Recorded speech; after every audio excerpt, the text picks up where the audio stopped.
دوستوں آج کی ویڈیو میں ہم آپ کو بتائیں گے کہ لیاقت علی خان کو کس نے اور کیوں قتل کیا۔ لیاقت علی خان کے قاتل کو موقع پر کس نے اور کیوں قتل کیا؟ کیا لیاقت علی خان کو پاکستانی فوج نے قتل کرایا، سوویت یونین نے مروایا یا اس منصوبے کو امریکہ نے بنوایا؟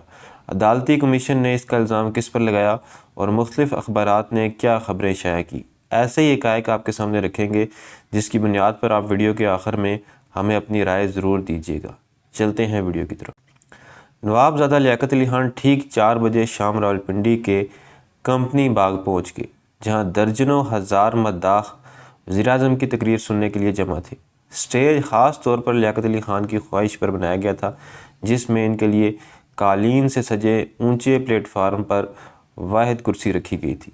سر پر مخصوص کراکلی ٹوپی اور بدن پر شیروانی پہنے ہوئے 56 سالہ قائد ملت جب پنڈال میں داخل ہوئے تو فضا پاکستان زندہ باد، مسلم لیگ زندہ باد، قائد اعظم زندہ باد اور لیاقت علی خان زندہ باد کے نعروں سے گونج اٹھی۔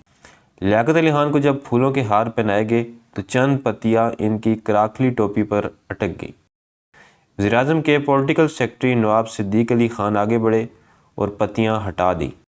سب سے پہلے مولانا عارف اللہ نے تلاوت قرآن کی، پھر بلدیہ کے صدر شیخ مسعود صادق MLA نے اہل راولپنڈی کی جانب سے سپاس نامہ پیش کیا۔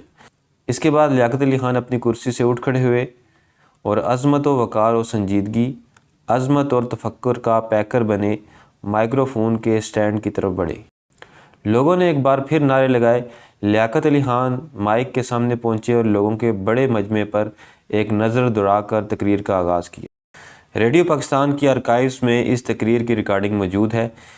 اس کھرکھراتی ہوئی ریکارڈنگ میں پہلے لوگوں کی تالیوں کا شور تھمتا ہے، پھر قائد ملت کی تھمی ہوئی ٹھہری ہوئی آواز سنائی دیتی ہے، برادران ملت۔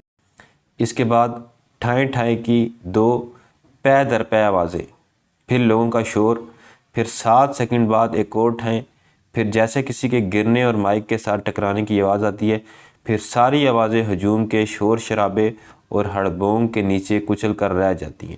10 سیکنڈ کے بعد فائرنگ کا سلسلہ شروع ہو جاتا ہے، جو لگاتار ریکارڈنگ کے آخر تک جاری رہتا ہے۔ پاکستان کے پہلے وزیراعظم کو کیوں قتل کیا گیا؟ اس دوران 3 نسلیں جوان ہو چکی ہیں، لیکن یہ معمہ ویسے کا ویسا حل طلب ہے جیسے اس واقعے کے بعد ابتدائی ہڑبونگ کے وقت تھا۔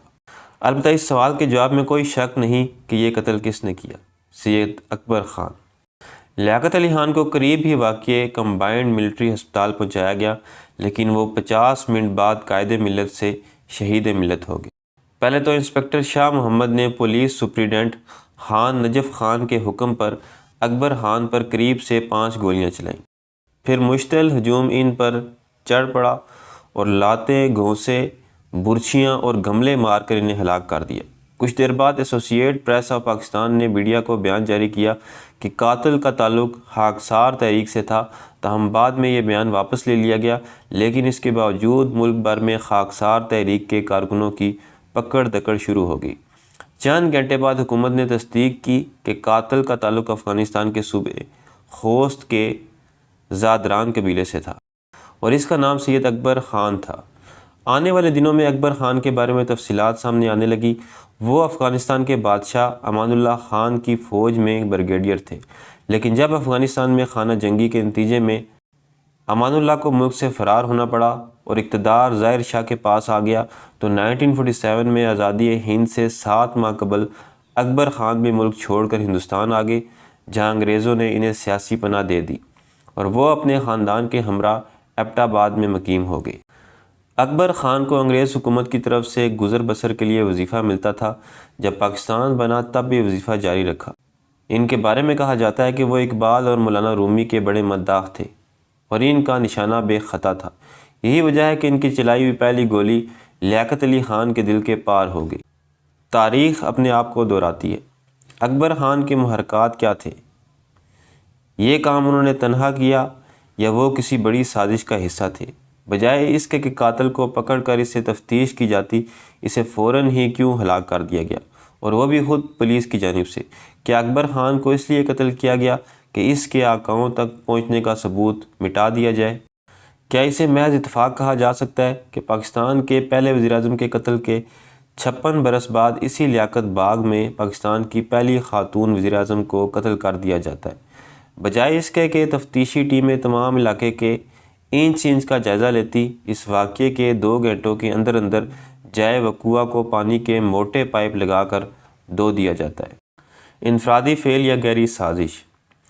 قائد ملت کے قتل کے 2 ہفتے بعد 1 نومبر 1951 کو جسٹس محمد منیر کی قیادت میں ایک تحقیقاتی کمیشن مقرر کیا گیا، جس نے آنے والے مہینوں میں 38 سماعتوں کے دوران 89 گواہوں سے پوچھ تاچھ کی۔ اس تمام سوچ وچار اور بحث کے بعد آخرکار کمیشن نے اپنی رپورٹ میں لکھا، یہ قتل سید اکبر کا انفرادی عمل نہیں تھا اور حکومت کی تبدیلی سے متعلق کسی سازش کا نتیجہ ہو سکتا ہے، لیکن یہ سازش کس نے تیار کی اور اس کا فائدہ کس کو ملا؟ اس معاملے پر کمیشن کے لب بند ہی رہے۔ نئے وزیراعظم خواجہ ناظم الدین نے انسپکٹر جنرل پولیس اعتزاز الدین کو اثر 9 قتل کی تفتیش پر مامور کیا، لیکن 26 اگست 1952 کو وہ پراسرار طریقے سے جہاز کے حادثے میں ہلاک ہو گئے اور ان کے ہمراہ مقدمے سے متعلق تمام شواہد اور دستاویزات بھی جل کر راکھ ہو گئی، حتیٰ کہ بعد میں اس مقدمے کی فائل بھی گم ہو گئی اور لاہور ہائی کورٹ کے حکم کے باوجود عدالت میں پیش نہیں کی جا سکی۔ یہی نہیں بلکہ اسکاٹ لینڈ یارڈ سے بھی اس واقعے کی تحقیقات کروائی گئی، لیکن اس کی رپورٹ بھی آج تک منظر عام پر نہیں آ سکی۔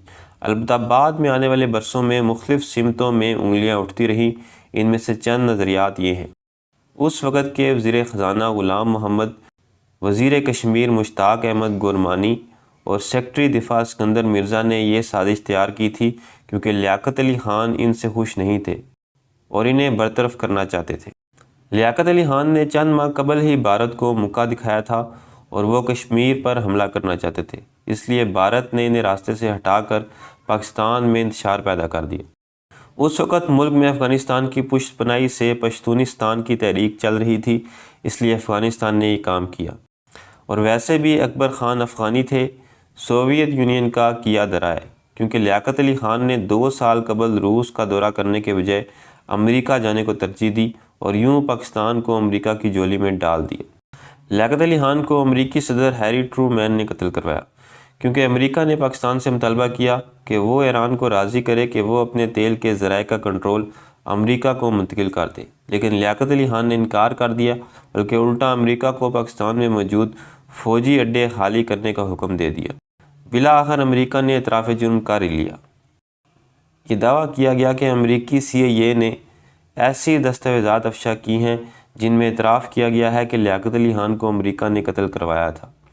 اس دوران پاکستان کے مین سٹریم کے اردو اخباروں میں اس قسم کی سرخیاں چھپی: قائد ملت لیاقت علی خان کو امریکہ نے قتل کروایا، امریکی محکمہ خارجہ کی رپورٹ۔ روزنامہ ایکسپریس۔ لیاقت علی خان کو امریکہ نے قتل کروایا، امریکی اسٹیٹ ڈپارٹمنٹ کی جاری کردہ دستاویزات میں برملا اعتراف۔ روزنامہ دنیا۔ لیاقت علی خان کے قتل کا معمہ حل ہو گیا، سابق امریکی صدر ٹرومین نے قتل کرایا تھا، اسٹیٹ ڈپارٹمنٹ کی دستاویزات سامنے آ گئی۔ روزنامہ پاکستان۔ تاہم ان میں سے کسی اخبار نے یہ زحمت نہیں کی کہ ان افشا شدہ دستاویزات کا لنک یا کوئی عکس دے دیا جاتا، یا یہ ممکن نہیں تھا تو دستاویزات کے کسی حصے کا ترجمہ ہی پیش کر دیا جاتا۔ تھوڑا کریدنے سے پتہ چلا کہ ان تمام انکشافات کا منبع 2006 میں عرب نیوز میں شائع ہونے والی ایک رپورٹ ہے، جسے سید راشد حسین نے تحریر کیا تھا۔ اس رپورٹ کی سرخی ہے: declassified paper shed light on US role in Liaquat murder. Report میں کہا گیا، حال ہی میں امریکی محکمہ خارجہ کی جانب سے ڈی کلاسیفائی ہونے والی ایک رپورٹ میں چند دلچسپ حقائق پر روشنی پڑتی ہے۔ اس دستاویز کے مطابق نئی دہلی میں قائم امریکی سفارت خانے نے 30 اکتوبر 1951 کو ایک تار بھیجی تھی۔ آگے چل کر رپورٹ میں بتایا گیا کہ اس تار میں بھوپال سے 24 اکتوبر 1951 کو شائع ہونے والے ایک اردو اخبار ندیم کی خبر کا خلاصہ پیش کیا گیا تھا۔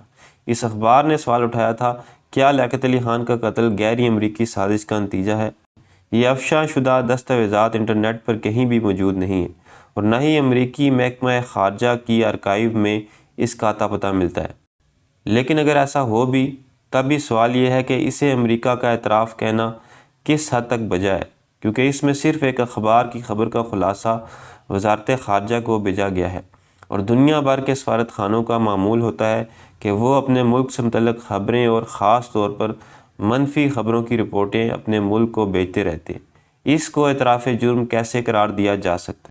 البتہ اس ضمن میں امریکی CIA کی جانب سے افشا کردہ چند دستاویزات آرکائیوز میں ضرور موجود ہیں جن میں لیاقت علی خان کے قتل کا ذکر ہے، لیکن ان میں کسی امریکی سازش کا سراغ نہیں ملتا۔ 16 اکتوبر کو شائع ہونے والے ایک انٹیلیجنس بریف میں خاکسار تحریک کو ممکنہ قاتل بتایا گیا ہے، جبکہ 22 اکتوبر کی ایک اور دستاویز میں افغان شہری کے ملوث ہونے کا ذکر کیا گیا ہے۔ ایک اور جہت۔ سابق آرمی افسر صادق نسیم نے اپنی کتاب روشنی چراغوں کی میں اس معاملے کی ایک اور جہت پر چند کرنیں ڈالی ہیں۔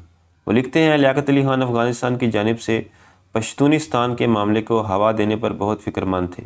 انہوں نے فیصلہ کیا کہ افغانستان میں ظاہر شاہ کی حکومت کو الجھانے کا بہترین طریقہ یہ ہے کہ وہاں کے پشتونوں اور درری بولنے والوں کے درمیان کشیدگی پیدا کی جائے۔ اس مقصد کے لیے انہوں نے سید اکبر خان کا انتخاب کیا، جو پہلے ہی حکومت پاکستان کے وظیفہ خوار تھے، لیکن جب اکبر خان مطلوبہ نتائج حاصل کرنے میں ناکام رہے تو لیاقت علی خان نے کوئی وجہ بتائے بغیر ان کا وظیفہ گھٹا کر نصف کر دیا۔ اکبر خان نے وزیراعظم سے ملنے کی بارہا کوشش کی، لیکن ہر بار ناکامی ہوئی۔ اکبر خان پوچھنا چاہتے تھے کہ مجھ سے کیا خطا ہوئی ہے، میں تو اپنی قوم بیچ کر آپ کے پاس آیا ہوں۔ آخر انہوں نے ٹھان لیا کہ وہ اپنی بےزتی کا بدلہ لیاقت علی خان کی جان لے کر لیں گے۔ صادق نسیم کے مطابق اکبر خان اپنے گھر میں پستول سے نشانہ لگانے کی مشق کیا کرتے تھے اور ایبٹ آباد میں ان کے کئی ہمسایوں نے گواہی دی کہ وہ ہر وقت لیاقت علی خان کو گالیاں دیتے رہتے تھے اور کہتے ہیں کہ ان کی بیوی بے پردہ رہتی ہے۔ لیاقت علی خان مری گئے تو سید اکبر نے ان کا پیچھا کیا، لیکن غالباً وہاں انہیں موقع نہ مل سکا۔ آخر یہ موقع پنڈی میں ہاتھ آیا، جسے سید اکبر نے استعمال کر لیا، اور یوں پاکستان کی تاریخ میں سب سے طویل مدت تک عہدے پر فائز رہنے والے وزیراعظم کی زندگی کا چراغ گل کر دیا گیا۔ تو دوست، یہ تھی میری آج کی ویڈیو، ملتے ہیں اگلی ویڈیو میں، تب تک اللہ حافظ۔